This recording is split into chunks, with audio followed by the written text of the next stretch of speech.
Donald Trump's border czar Tom Homan melted down on Morning Joe today. He made the mistake of going on to that program, and Mika Brzezinski made him pay for it. She pressed him on why ICE has disappeared an illegal immigrant who is here paying taxes, has an ID, has children in the military, and was actually detained and disappeared while he was cutting shrubs outside of an IHOP while he was working. Brzezinski also pressed Tom Homan on the statistics Tom Homan claims he's going to release that show that ICE detentions and disappearances are effective 100% of the time. So, is it fair to say that if someone is in the process of trying to get their paperwork straight, and they have kids who have served in the U.S. military, and they're paying taxes, and they have a license, is it fair to say that that person is not a threat to society and not a criminal?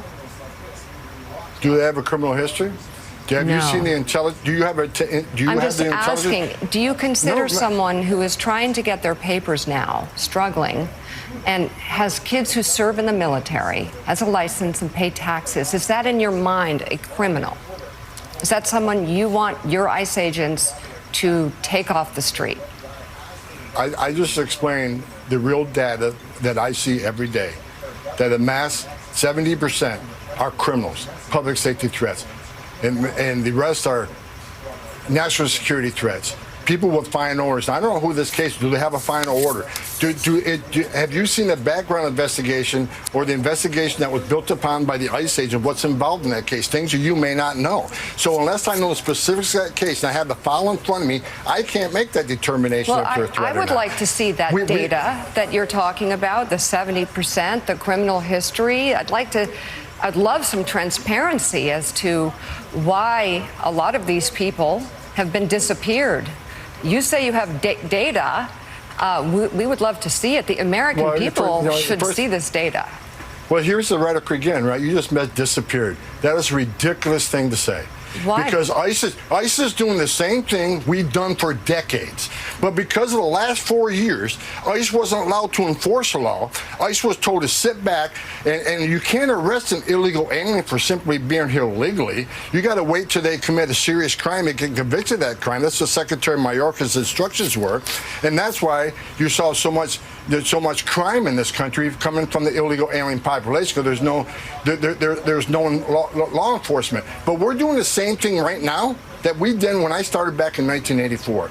ICE agents are enforcing the laws enacted by Congress. They're appropriated funding to enforce these laws. If you don't like what ICE is doing, then go protest Congress. However, to say we disappeared people, no. We're arresting people that are in the country illegally and are public safety threat. We know exactly who we're going to arrest when we go look for them. We have a case file in front of us. We have all those facts. This is not disappearing people. This is a planned, targeted enforcement operation that we're doing. And comments like you just made is one of the reasons why these men and women are under threat every day. Not just the men and women in ICE, but their spouses and their children. They're not disappearing people. They're enforcing the law. And the data proves that 70% of these people are criminals. Could we see that data? Absolutely. I have no problem sharing any data from it. I read it every morning. Well, can you share it with the rest of America? What is the data you have beyond that? For example, I was giving you an example of a parent of someone who served in this country. If that person is trying so hard to get their papers straight, especially now, because you're in charge and Trump is in charge and they're going to clean up the border and make this country safe and make sure that people are legal who are here in the United States. I understand that. Donald Trump won the election in part because of this part of his campaign. I'm not arguing it. I just want to know what ICE agents out in the field right now, what they consider to be a criminal. Is that someone who has committed a crime like robbed a store? Or what about Narcisco Barranco, the father of 3 Marines who was cutting bushes at an IHOP before they took him off the street? I want to know. I want to know the data that you say you have about 70% of these people. Show it to us. You send me the specifics of that case, and I'll run down what the specifics of that case are. You may not know all the facts around that case. I may not. I certainly don't. That's why I'm asking you. Well, let me tell you, look, Right now, I see on the show this morning, you have Governor Healy talking about ICE doing enforcement operations at a church. False. Didn't happen. They were parked there.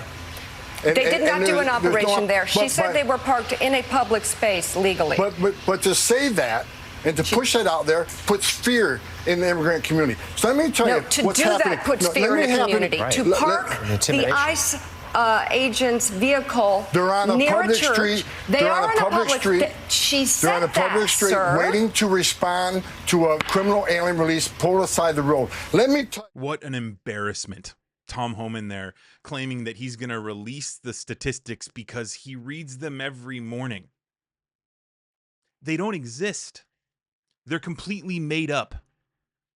Just out of thin air, poof, Tom Homan says, no, 100% of our arrests are accurate. 70% are criminals and 30% pose a threat to national security. And Brzezinski fact checks him right there and says, well, then why did you arrest this father of military service members who has an ID, who pays taxes, and you arrested him while he was cutting the shrubs outside of an IHOP?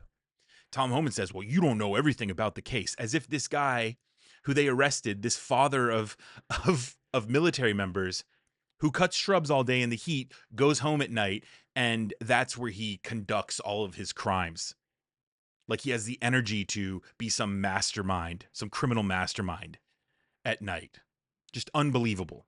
Unbelievable, as is the statement that Tom Homan is going to release these statistics because he can read them every morning.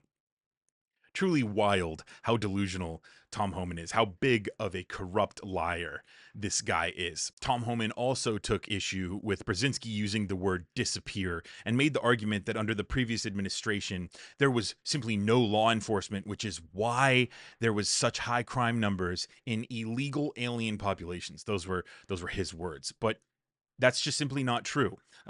Illegal immigrant populations have low crime rates compared to American crime rates, compared to citizens' crime rates. So again, Homan here is just making stuff up. He also said there wasn't law enforcement, which is why his imaginative high crime rates in illegal immigrant populations, why those crime rates soared, but then admitted that they were actually arresting illegal immigrants who committed crimes.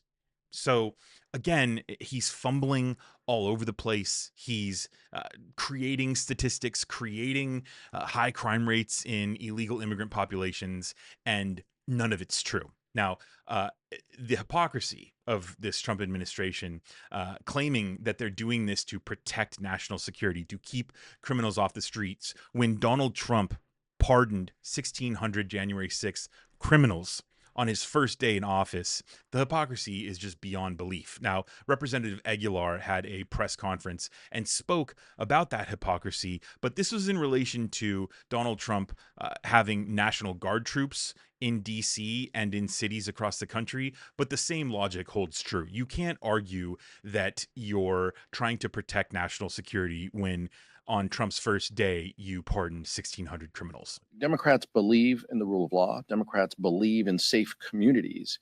And Democrats want to give tools for our communities to keep the American public safe. It's hard to believe House Republicans and Donald Trump on this issue when the first thing he did was pardon 1,500 violent offenders on day one of his administration. Some of them coming to the District of Columbia, many of them going across this country, and a handful, more than a handful, have already reoffended and committed crimes back home. So it's hard to say, it's hard for us to believe that he actually cares about this issue when House Republicans are trying to defund COPS grants and programs that come to our communities to keep people safe. That's how we do it. We believe in community policing. We believe in local control and home rule here in DC. Those are the elements that are going to keep the American public safe. Theatrics and militarizing big cities only governed by blue states is not the way it's done. He's not talking about crime in Cincinnati or Toledo or Nashville or in other places. He's weaponizing this issue And that's unfortunate because Democrats believe in safe communities everywhere. The reason why I wanted to talk about Tom Homan going on to Morning Joe is because we don't see these officials going on to networks that are critical of this administration because Donald Trump is so scared. These cabinet officials are terrified to actually answer for their lies and the crimes that they're committing. So these are big moments when you have Homan going on to MSNBC and getting grilled and fumbling like he fumbled. So it's important to talk about, it's important to highlight, and that's what I do here on Reflect Politics on the daily. So be sure to subscribe to Reflect Politics. If you want to help the channel become a member, you can subscribe over on Facebook. That helps the channel go a long way. And if you just want to leave a like and your comments, that's also great. Thanks for watching. My name is Brendan Plank with Reflect Politics. I'll see you in the next video.